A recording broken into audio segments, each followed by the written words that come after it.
dhaweeya suldaanka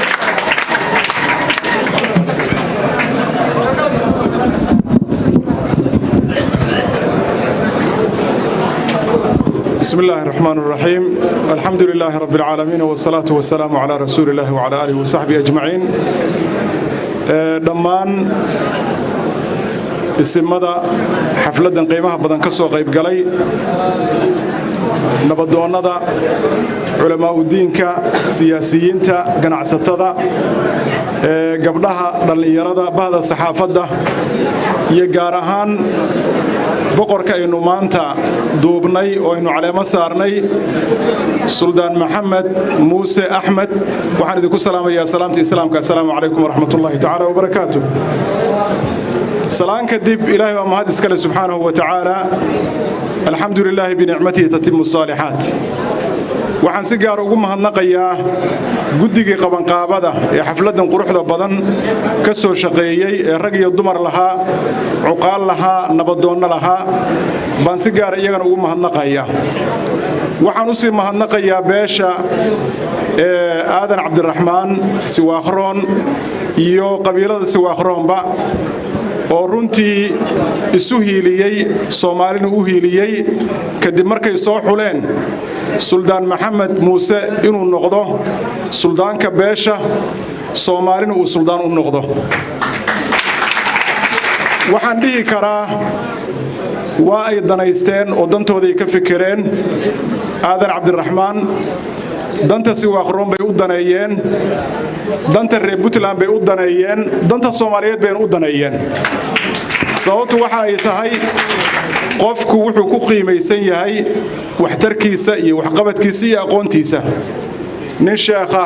oo aqoon-yahan ah oo ganacsado ah oo arrimo badan oo kala gedisan oo maqlayseen intaaba soo maray oo bahda waxbarashada iyo aqoonta ah haddii ay soo xuleen oo ay ku ammaaneen intaasoo dhanna wanaag iyo waxa la yiraahdo ammaano iyo cadaalad runtii waxaynu dhihi karnaa tallaabo ku dayashada weeye waxaanu leenahay jazaakumullahu khayran nabigu wuxuu yiri salawaatullaahi wasalaamu calayhi ka sugan in la soo mariyay janaazo markaas khayr lagu ammaanay oo la yiri nin fiican buu ahaa saam buu ahaa waa wanaagsana markaas yiri wajabat mid labaad baa la soo mariyay waxa la yiri wax daran buu ahaa dadku u shidayn jiray waa dariska waa u daraasaan adigu dhibaato dhan baa laga sheekeeyay markaas yiri wajabat saxaabadii waxay yiraahdeen rasuul allah qof fiican baa la soo mariyay oo wajabat baa tiri mid xunna waa la soo mariyay oo wajabat baa tiri sababay labada wajabad isu waafaqday wuxuu yiri nabiga sallallahu wasalaamu calayhi midkii hore khayr baad ku ammaanteen waxaan iri buu yiri wajabat lahu aljanna kii labaadna shar baad ku sheegteen oo waxaan iri wajabat lahu an-nar wal iyad billah antum shuhadaa'ullahi fil ardi waxaad tihiin markhaatiyadii alle ee arlada marahayba tiim yiri nabiga sallallahu wasalaamu calayhi sida darteed ba xadiis kale wuxuu nabigu ku leeyahay sallallahu wasalaamu calayhi in la weydiiyay wuxuu yiri qofkii afar ruux oo ummadayda kamid ay khayr isaga markhaati kacaan waa ahlu janno waxa la yiri saddex ruux ka waran qofkii uu markhaati kacdo kaas yiri kaasna waa ahlu janno laba ruux ka waran baa rasuulullah sallallahu wasalaamu calayhi kaas yiri kaasna waa ahlu janno saxaabigi wuxuu yiri hal ruux qofku u markhaati kaco ma aan weydiinin marka inta golahan buuxisay iyo inta ka maqan iyo qabiiladiisi waaqroon iyo asxaabtii oo dhan iyo reebari oo dhan iyo reeboosaas hadii la isaga markhaati kacay inuu suldaanku khayr yahay insha Allah khayr buu noqon doona hadii Allah idmo waxaan leeyahay suldaanka soo dhawow ilaahay ku guuleeyo rabbi ha ku garab galo khudbadii horeeyay ee wanaagsanaa la soo jeediyay dhamaan waa ku dardaaran waa ku hoga tusaaleyn wax ka qaadashay leeyihiin hadda markii lagu calaamad saarayna waxaan halka ku confirm gareynaynaa suldaanku inuu yahay rasmi oo uu yahay suldaan siwaaqroon suldaan majeerteen suldaan daarood suldaan Soomaaliyeed siwaaqroon waa soo magacaabeen Soomaalina waa soo xaadirtay oo waa ay aqbashay suldaanka waxaan leenahay Soomaalina meel ka sokaysa kuma ogin waxyaabahan jifijifida oo lagu meeraysto iyo cuqdadan iyo reer xamanahay iyo annaga naloo daran yahay iyo kuwaas waa nagu taagnaayeen iyo suldaan waad ka sarreysaa insha Allah taala suldaan ummadaas oo dhan waalid u ah baan kaaga talagalaynaa inta soo xaadirtay suldaan meeshu kula kulmo ay danahooda ula soo ciirsanayaan baan kaaga talagalaynaa suldaanan u kala eexanin baan kaaga talagalaynaa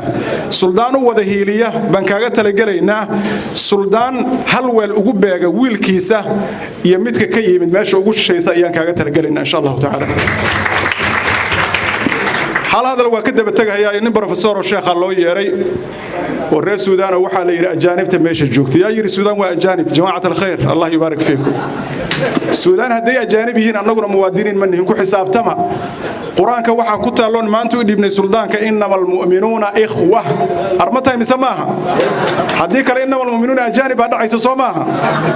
as-suudaaniyuun hum ikhwatuna insha Allah ta'ala walaysu ajaanib ta insha Allah ta'ala lagu talagalay xalna waa ka bixinayna raalle hada taasna waa midda Soomaaliniman doonaynaa cadaalad baan doonaynaa insha Allah ta'ala cadaaladaas baa la doonayaa horyaal inaad u noqoto hadii Allah idmo oo mid lagu soo xishay lagana filayo biidin Mawla Azza wa Jalla tilmaamihii la sheegay faraha badnaa ee la sheegay fulintooda maanta ay bilan tahay oo ay taalaa arrimihii laga digay oo la yiri yaan lagu arag boqortooyada qofka ka qaadaan ee garjilcsan iyo waxa weeye gudoon jilicsan iyo garweecsan garan caadil ahayn weeye iyo gacan guran fariinta kuma socoto suldaanka ee siwaaqroon bay ku socotaa aadan cabdiraxmaan ay ku socotaa waayo idinka maanta boqortooyo noqday suldaanka kaliya boqor ma aha insha Allah taala adiga waxa sida gaarka ku qosay waxay tahay suldaan oo aan kugu adkeenayaa waa midda koowaad ikhlaas waxaad samaynaysaa alla dartii u samee raali gelinta bini aadanka wax la gaari kara ma aha laakiin ilaahay raali gelintiisa haddii aad ku guulaysato tan bini aadankiisa kaaga filaanaya wixii marka ka fulayo han noqdaan halbeegiisa ilaahay dartiiba iga tahay haddii la arkayo waa sameynaya haddaan la arkayna waa sameynaya haddii loo joogay haddii loo maqanya kuwan iyo kuwa dartood midna ma aha taa waa midda labaad dadkeenu waa tabaalaysan yihiin waa dhiban yihiin marxaladii la soo maray oo aynu anagu isku ragaadino isku daba dheeraynay lagaaga sheekayn mayo ihsaan iyo samafal bay u baahan yihiin iyadana ihsaankana ku dadaal qodobka saddexaad muxuu yahay iyo adiyad yaan lagu arkin waa cadaaladii insha Allah taala saddexdaasna waa ku dardaaran biidinillah waxaan inta raacinayaa oo dheeri ka ah xilligaad ku soo beegantay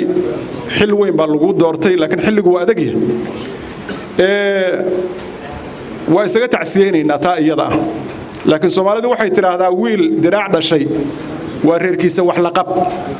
marka saaxiibada isimadii kale hadda maanta la eedeynayay baad insha Allah dhinaca ka soo gali doontaa laakiin hal abuur baan kaaga fadhinaa hadii Allah idmo iyana naga gudbisay insha Allah wixii aanu ka gaabinay hal abuurkaasna waa hal abuur Soomaali ay u aayayso wixii hal abuur Soomaali ay u aayayso baa la doonayaa biidin Mawla Azza wa Jalla xilligan oo kale adagoo lagu soo beegmana xumaata ma aha laakiin waxa laga yaabaa libin inay tahay lagu doonay waayo noloshu waa